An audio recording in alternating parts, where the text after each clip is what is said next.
नमस्कार दोस्तों, मैं हूं आचार्य डॉक्टर अजय पंड्या। दोस्तों, मैंने वैक्सीन के लिए अगले हफ्ते जो एक वीडियो गुजराती में बनाया था और उसमें कई लोगों के मुझे कमेंट भी मिले। कई लोगों ने मुझे उस पर सवाल भी किया। तो कई लोगों ने ये भी कहा कि हम आपकी बात को में सहमत है। तो मैंने क्या बताया था, तो कई लोगों ने ये पूछा जो हिंदी में समझते हैं। उन लोगों ने कहा कि अजय भाई जी, आपने जो वीडियो बनाया है वो गुजराती में है, इसलिए हमें समझ नहीं आता, तो आप कृपया हिंदी में इसे कहना चाहिए। क्योंकि ऊपर आपने जो लिखा है वैक्सीन, यानी कि वैक्सीन के बारे में आपने कुछ बताया है, लेकिन हम समझ नहीं पा रहे। तो इसलिए मैंने कल भी एक वीडियो बनाई है और कल जैसे कि न्यूज़पेपर में भी छपा था कि केंद्र सरकार ने ये सुप्रीम कोर्ट में बताया, जवाब देते हुए कि हमने किसी को ज़बरदस्ती वैक्सीन देने का प्रयास नहीं किया और ना ही हमने किसी को आदेश दिया। लेकिन क्या हो रहा है यहाँ पे, ये किससे आदेश से हो रहा है? देखो, हमारे संविधान के अनुसार अनुच्छेद 21 के अनुसार कोई भी किसी के साथ किसी भी बाबत पर ज़बरदस्ती नहीं कर सकता। लेकिन यहाँ पे सोचो कि क्या हो रहा है। चाहे कोई भी राज्य हो, चाहे गुजरात हो, चाहे महाराष्ट्र हो, केरला हो, कर्नाटक हो या यूपी हो, लेकिन वहाँ पे ज़बरदस्ती वैक्सीन दी जा रही है। और दी जा रही है तो क्यों जो दी जा रही है? सवाल ये भी है कि क्या वैक्सीन से सबको फ़ायदा हो रहा है? क्या वैक्सीन से किसी को नुकसान नहीं हो रहा? ये भी सवाल है। तो अभी जो 15 साल से 18 साल के बच्चों को वैक्सीन अभियान शुरू हुआ है, उसमें कई डॉक्टरों ने नरेंद्र मोदी जी को ये लेटर लिख के भेजा है कि इसमें हमने ये एनालिसिस नहीं किया है, हमने ये संशोधन नहीं किया है कि अगर इन बच्चों को वैक्सीन दी जाए तो उनको आड़ असर होगी या नहीं होगी।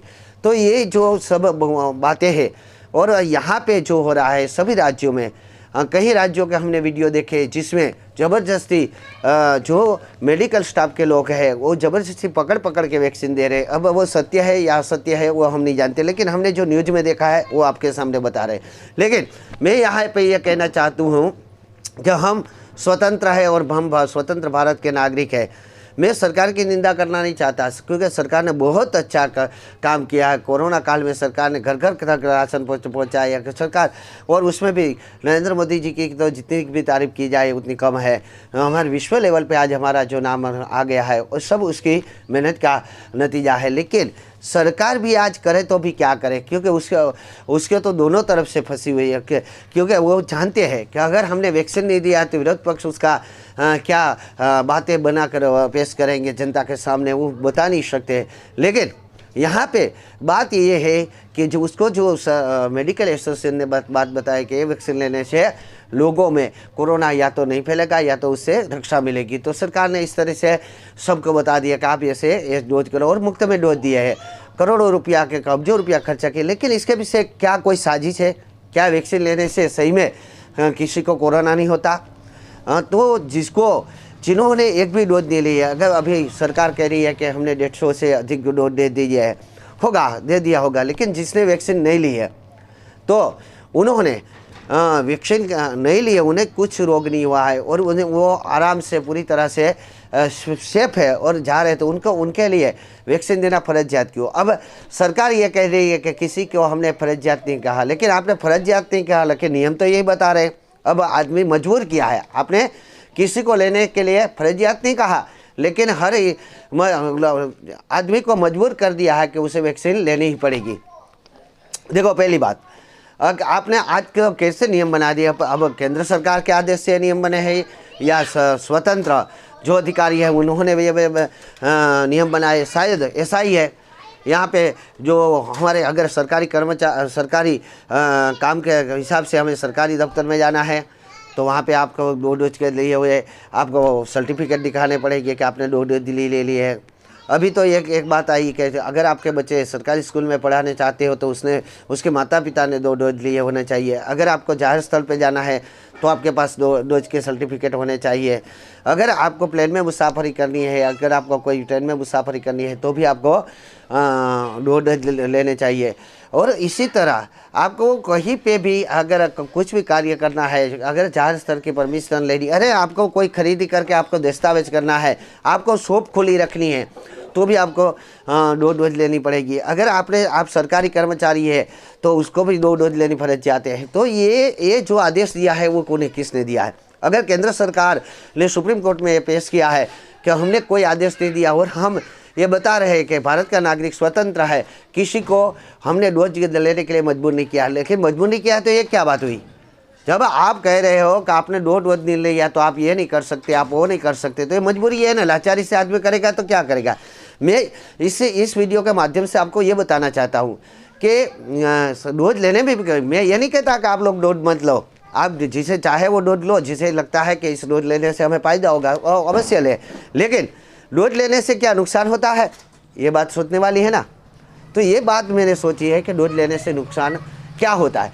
अब मैंने जो मेरे साथी मित्र है उन्होंने डोज ली, उसमें मैंने ये देखा कि 1 से लेकर 1 महीने तक कई लोग बिस्तर पे ही रह गए, पूरा अपना काम काज छोड़ना पड़ा, क्योंकि उसमें इतनी जो एनर्जी थी वो एनर्जी खत्म हो गई। कई लोगों को तो बाथरूम टॉयलेट तक पर जाने के लिए भी किसी के सहारे की ज़रूरत पड़ी।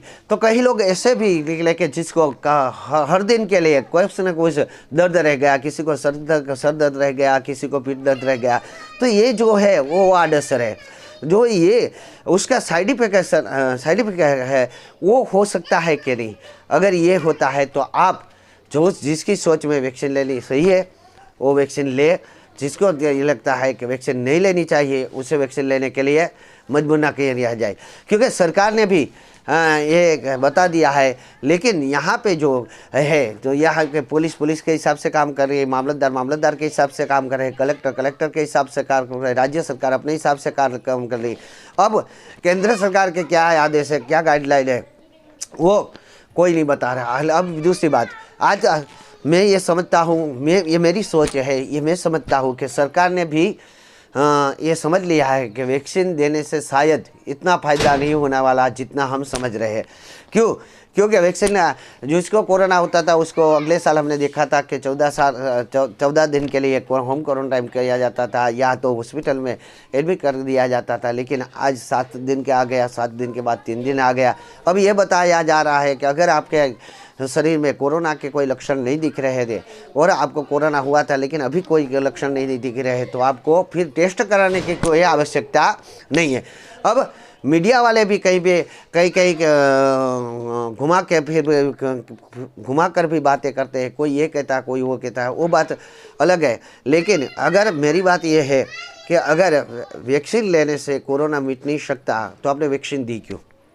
अब ये बात भी प्रूफ है कि आप अमेरिका की हालत देखो या ब्रिटेन की हालत देखो, इटली की हालत देखो कि जहाँ पे सबसे अच्छा अभियान चला था और भारत आज तो भारत में भी बहुत अच्छा अभियान चला और भारत ने कहीं करोड़ों की जो डोज दे दी है। अब मोहल्लों के उसमें आज जो आ रहे हैं केस, उसमें अगर हम देखे जाए तो मेरे हिसाब से 100 में से 80 लोग ऐसे हो गए जिन्होंने दोनों डोज ली है, फिर भी उसको कोरोना हो रहा है। मेरे एक मित्र ने, जो मैंने गुजराती में वीडियो बना के डाले थे, उसमें एक मित्र ने बोला कि सरकार कहाँ कह रही है कि कोरोना नहीं होगा।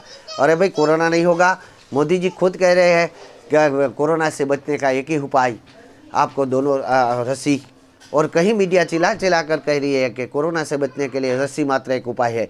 अगर तो इसका क्या मतलब हम निकालें, इसका मतलब यही है कि अगर आपको कोरोना से बचना है तो आपको रस्सी लेनी होगी। लेकिन बात यह हो कि रस्सी से फ़ायदा हो रहा है कि नहीं हो रहा है, वो बात सोचने वाली है। कहीं देश में, आज मैं बता रहा हूँ कि कहीं देश में ये रस्सीकरण के खिलाफ और ये मास्क के खिलाफ कई लोग सड़कों पर आ गए हैं। उसी तरह भारत में भी अगर ऐसा हो जाएगा कि हर आदमी सड़क पर आ जाएगा और कदा हो सकता है सरकार का विरोध भी करे और सरकार के सामने अपना रोष प्रकट करें। क्योंकि मैं ये बताना चाहता हूँ कि जो आपने सरकारी कर्मचारियों को पहले रसीद दी थी, या तो किसी को भी आपने रसीद दी थी, उसको या तो डरा कर रसीद दी है या उसने लाचारी से रसीद दी है।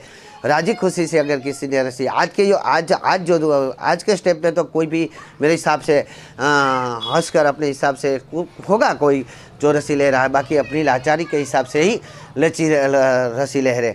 इसलिए अगर आक्रोश पैदा हो गया देश में और पूरा देश अगर सड़कों पर आ गया रस्सी के विरोध में और मास्क के विरोध में। मास्क में भी हमने देखा कि कई प्रकार के वो होते हैं और मास्क भी हानिकारक है, क्योंकि हम अगर मास्क जो पहने रहेंगे तो उसमें जो हमारे मुख से जो कार्बन डाइऑक्साइड निकलता है वो इसी जगह एकत्रित होगा और फिर हम श्वास लेंगे तो अंदर जाता तो वह हमारे किडनी और फेफड़ा को नुकसान कर सकते हैं। तो इसलिए मास्क भी फर्जियात होना आवश्यक नहीं है। और रस्सी से साइड इफेक्ट कई प्रकार के होते हैं, इसलिए रस्सी भी लेना आवश्यक नहीं है। आज नहीं तो कल मेरी बात सुन लो, आज नहीं तो कल सरकार को ये मानना पड़ेगा। अगर जिसे चाहिए, हमें बुखार आया है तो हम बुखार की दवा ले सकते हैं, लेकिन आप इसे किसी को बुखार की दवा को बोल के कैसे दे? आपको बुखार ठीक है नहीं है, लेकिन आपको परसों बुखार आ जाएगा, हो सकता है आपको 1 महीने में बुखार आ जाए, हो सकता है 1 साल को, इसलिए इस बुखार की दवा पी लो। ये तो यही बात हुई।